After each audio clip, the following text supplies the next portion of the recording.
जय Hind everyone, this side Kashmir Singh. मैं आज आपको बताने वाला हूँ 12th की जो बोर्ड की एग्ज़ाम की तैयारी है किस तरह से बेहतर करें, और उसके साथ साथ एनडीए जेई की तैयारी कैसे करें, और कौन कौन सी गलतियाँ रही थी जिससे मैंने जेई की तैयारी नहीं कर पाया, और एनडीए की तैयारी किस तरह से करें जैसे मैंने की थी, और एयरफोर्स की तैयारी किस तरह से करें। तो बने रहना इस वीडियो में, आगे तक ज़रूर देखना। मैं आपको टिप्स भी दूंगा किस तरह से। तो धन्यवाद, आप देखते रहना। लेकिन मैं अब पहले बात करता हूँ बोर्ड के जो सिलेबस की। बोर्ड के सिलेबस में क्या क्या आता है आपको सभी को पता होगा। जो बोर्ड का जो सिलेबस है उसमें 10 नंबर के संबंध फलन आते हैं, जिसे रिलेशन एंड फंक्शन बोलते हैं। और अगला चैप्टर है प्रतिलोम त्रिकोणमितीय फलन, इन्वर्स ट्रिगोनोमेट्री फंक्शन होता है। इसमें 10 नंबर के मिक्सचर आता है।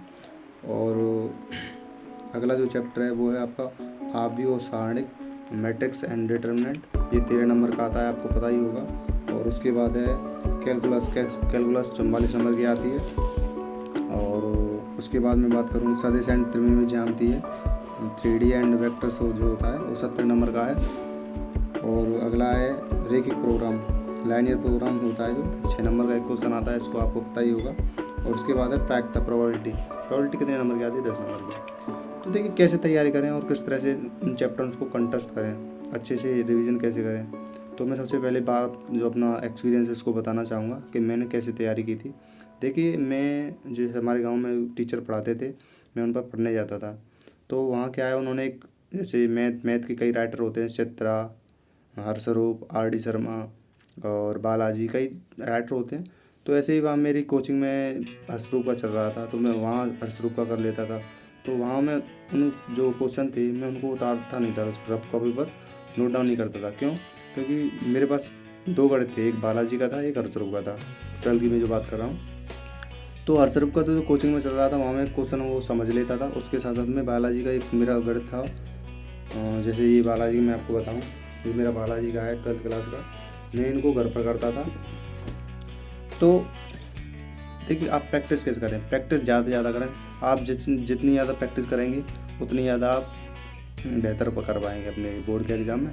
और देखिए कैसे तैयारी करें, आपके जब तक बेसिक्स क्लियर नहीं होंगे तब तक कुछ नहीं कर पाएंगे। चाहे आप जेई एडवांस की तैयारी करें, चाहे आप एनडीए की तैयारी करें, चाहे आप एयरफोर्स की तैयारी करें, चाहे आप बोर्ड की तैयारी करें, आपके बेसिक्स क्लियर नहीं हैं तो आप कुछ भी नहीं कर सकते। जैसे आप ट्रिको हो गई, ट्रिको को आप कंसेप्ट क्लियर नहीं है तो आप कैलकुलस को नहीं कर पाएंगे, 44 नंबर आपके ऐसे ही चले जाएंगे। तो ध्यान रखना आपकी जो मैथ है ना वो चैप्टर बाय चैप्टर जुड़ा हुआ है। इस चैप्टर का रोल अगले चैप्टर में आएगा, इस चैप्टर का रोल अगले चैप्टर में आएगा। तो ऐसे जो चैप्टर है ना वो जुड़े हुए हैं, जैसे 3D वेक्टर्स ये भी आपस में जुड़े हुए हैं। तो सबसे बड़ी बात मैं करता हूँ, देखो संबंध फलन को हम कैसे करें। पहला चैप्टर है संबंध फलन का, तो इसको कैसे कंटेस्ट करें। सबसे बड़ी बात होती है संबंध फलन को कोचिंग में ज़्यादातर कराते नहीं लोग। किसी भी टीचर पर जाओ, संबंध फलन के थोड़ा अटपटे से सवाल आते हैं, उनको नहीं कराते हैं। जैसे 1 हो गया, 1 2 हो गया, इनटू एंड जो हिंदी में बोलते हैं कि क्या चाहते वाले। तो कैसे करें इनको, ये 10 नंबर के आते हैं, 10 नंबर के नहीं आते, इसके 2 सवाल आते हैं। 2 सवाल, एक तो ऑप्शन में आएंगे और एक वैसे ही सवाल आएगा। तो इसको क्या है, आप यूट्यूब से किसी की क्लास ले सकते हैं। अगर आपके टीचर करा रहे हैं तो अच्छा है, नहीं करा रहे हैं तो आप यूट्यूब से किसी की मदद लेकर आपको कर लें। छोटा सा यह सवाल आएगा, ज़्यादा बड़ा सवाल नहीं आएगा। और अगला जब चैप्टर है मैट्रिक्स एंड डिटर्मिनेंट, इसका रोल बहुत होता है। आप चाहे जेई की तैयारी कर लो, चाहे एनडीए की तैयारी कर लो, एनडीए में 10 से 12 क्वेश्चन आते हैं मैट्रिक्स एंड डिटर्मिनेंट के। तो बोर्ड के एग्जाम में फिक्स आता है, ए इनवर्स निकालना आता है। तो ए इनवर्स को मैं बोलना चाहूँगा कि अभी ना सीखें मैट्रिक्स। सबसे पहले आप पकड़ बनाएं कैलकुलस पर। अगर आपकी पकड़ कैलकुलस पर बन गई तो आपका पूरा गणित ही सही हो जाएगा। अगर आप कैलकुलस को समझने लग गए, धीरे धीरे आपकी प्रैक्टिस कैलकुलस में अच्छी हो गई, तो आप पूरे गणित को ही अच्छे तरीक़ा से कर सकते हैं। क्योंकि ये मैट्रिक्स एंड डिटर्मिनेंट एक छोटा सा चैप्टर होता है, इनमें ए इनवर्स निकालना और सारणी का मतलब नॉर्मल सा ही होता है। मतलब 6 नंबर का एक क्वेश्चन आता है, पक्का आना है। और भी होते हैं, जैसे ऑपरेशन से दे दिए, मतलब कि होता है ना कि ए इनवर्स बराबर होता है मोड वो एडजॉइंट ऑफ ए बट्टे मोड, ऐसे इस पर बेस्ड क्वेश्चन आते हैं। और उसके बाद आता है कैलकुलस। देखिए कैलकुलस पर आपकी पकड़ जब बनेगी जब आपकी ट्रिगो अच्छी होगी। ट्रिगो तभी अच्छी बन सकती है जब आपके 11th में आपने पढ़ी होगी। देखिए मैंने कौन सी गलतियाँ की जिससे मैंने जेई की तैयारी नहीं की थी, आपको स्पष्ट रूप से मैं बताना चाहूँगा। देखिए जो मैं 11th में गया, 11th में मैंने एक भी नहीं पढ़ा, मैं थोड़ा बीमार हो गया था, तो मेरा जो 11th का सिलेबस था मेरा थोड़ा भी नहीं हुआ। ऐसा नहीं है आप 11th को नहीं करेंगे तो 12th को डायरेक्ट 12th में समझ में नहीं आएगा। और आपकी क्षमता है, आप में क्षमता है तो आप कुछ भी कर सकते हैं। देखिए मैं थोड़ा भी नहीं पढ़ा, मैं बहुत बीमार रहा था, और जब मैं 12th में आया था मैं जीरो था बिल्कुल। तो मैंने क्या दिन रात एक कर दी थी अपनी। मैं जो पढ़ाई की बात करूँ ना, तो मैं सही था, उस पढ़ने में सही था, 10th से ही था मैं, ज़्यादा भी अच्छा नहीं था, सीधी बात बोलूँ मैं आपको। तो मैं जब पढ़ने जाता था ना, तो ध्यान रखना आप एक्सक्यूज़ बनाना छोड़ दें। अगर ज़िंदगी में कुछ करना चाहते हैं कि गर्मी पड़ रही है, सर्दी पड़ रही है, ये हो रहा है, वो हो रहा है, बारिश हो रही है, इन चीज़ों को छोड़ दें, पढ़ने पर ध्यान ज़्यादा दें।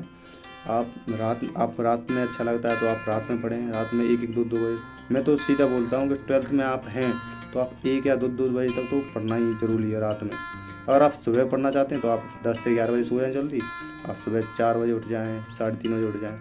तो आपको पढ़ने का जो रूटीन है ना खुद सेट करना पड़ेगा, क्योंकि कोचिंग भी होती है, 5-6 घंटे की तो कोचिंग होती है। तो कोचिंग से पढ़ना नहीं बोलते हैं, वो तो सर करा रहे हैं, आपको खुद की प्रैक्टिस करनी चाहिए 5 से 6 घंटे की, तब जाके आप बोर्ड के एग्ज़ाम में 85 से 90% के आसपास हासिल कर सकते हैं। मैं स्पेशली यूपी बोर्ड की बात कर रहा हूँ, लेकिन मैं भी एक यूपी बोर्ड तो मेरी भी 83% है उस समय की, जहाँ पर जो उस समय की मतलब खूब अच्छा पेपर आया था। बहुतों की नहीं बनी थी, 80+ तो किसी की नहीं। मैं रियली बताऊँ तो जो हमारा जो क्षेत्र है सबसे ज़्यादा मेरी परसेंट बनी थी।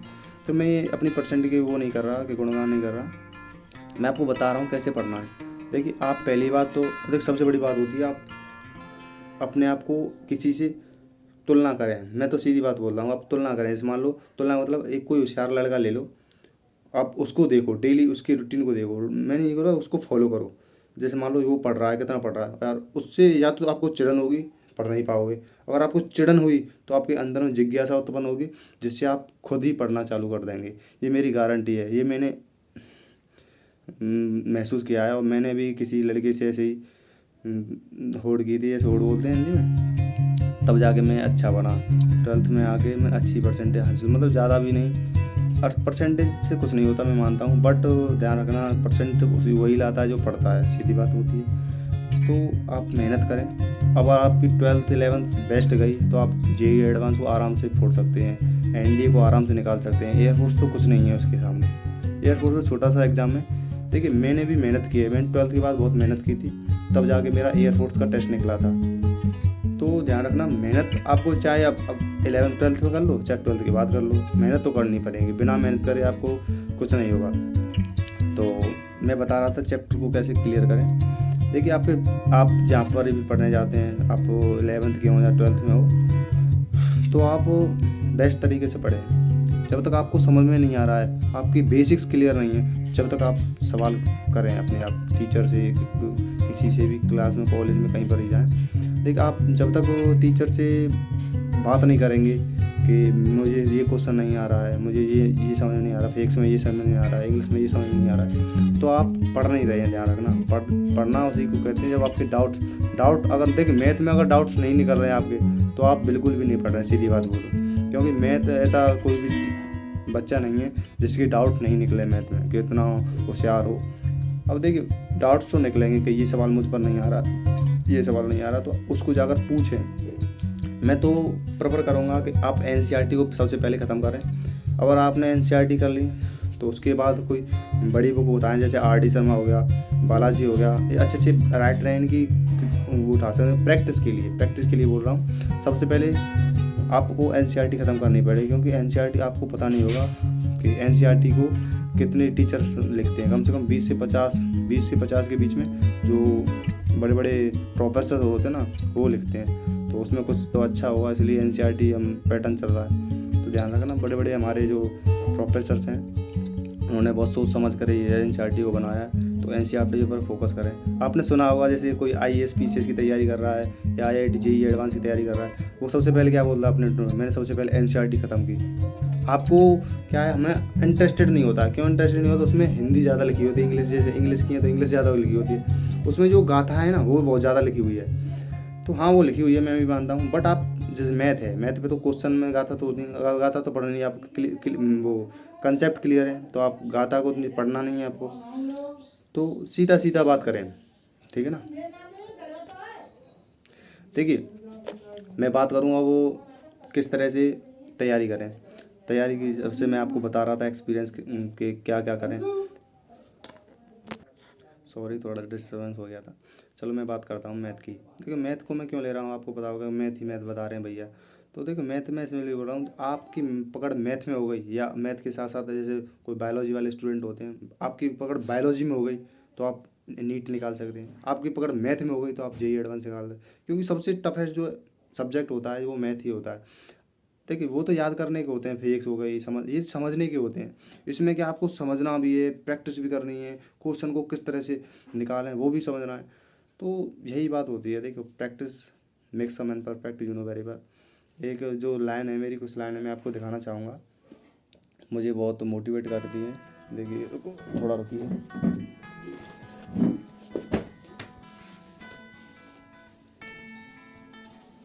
देखिए छुपा दी, पता नहीं कहाँ रखी है।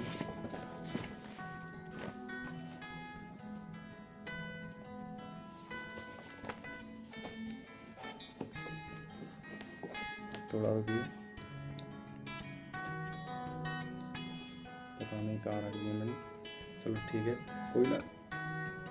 देखिए एक लाइन मुझे बहुत बेहतरीन लगती है, अपनी ज़िंदगी में उसे उतारता हूँ कि आपके पास आप आपके संघर्ष आप संघर्ष कर रहे हो और आप पर तकलीफ़ आ रही है, तो ध्यान रखना आपकी वो जो समय है ना, आपके उभरने का समय है, न कि गिरने का। और आप अगर उस समय के में लिपट गए तो आप गिरोगे पक्का है। अगर आप समय को हैंडल करके आगे बढ़ गए तो आप वो उभरने का समय आता है। ज़िंदगी में ध्यान रखना कि तकलीफ़ें उसको आती हैं जो खिलाड़ी बेहतरीन होता है। ये लाइन आपने सुनी होंगी कि तकलीफ़ें उस इंसान पर सबसे ज़्यादा आती हैं जो खिलाड़ी बेहतरीन होता है। आपने देखा होगा रतन टाटा हो गए, अडानी हो गया, एलन मस्क हो गए, इनका एग्जाम्पल ही लोग क्यों देते हैं, क्योंकि वो उन्होंने भी संघर्ष करा है, तभी तो जाकर वो वर्ल्ड के नंबर 1 पैसे वाले भी मान सकते हैं आप, सक्सेसफुल पर्सन बने।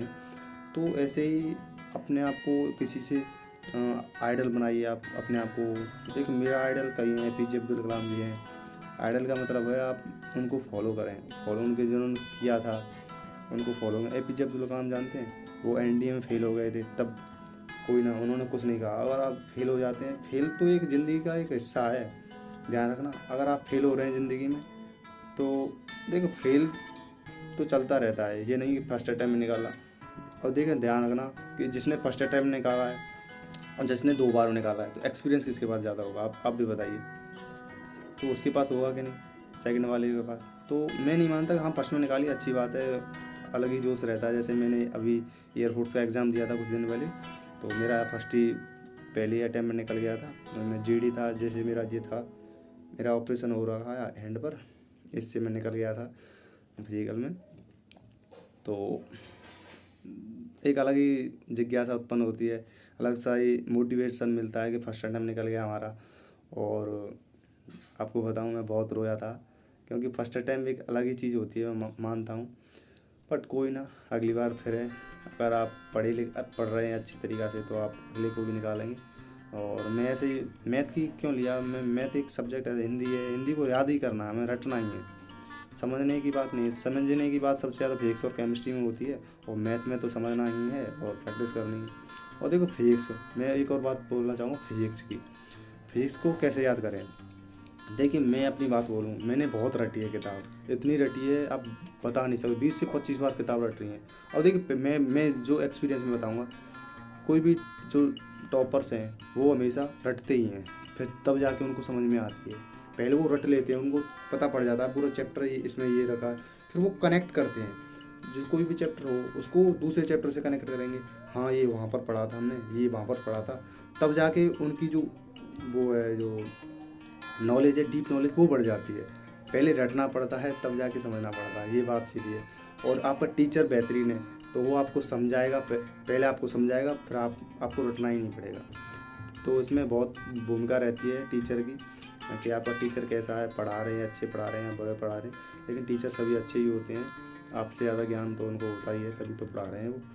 तो थोड़ा टीचर पर भरोसा रखें। सबसे बड़ी बात होती है टीचर पर भरोसा रखना, कि ध्यान रखना टीचर आपको हमेशा अपने जितना उसके पास ज्ञान है उससे ज़्यादा देने की कोशिश करता है।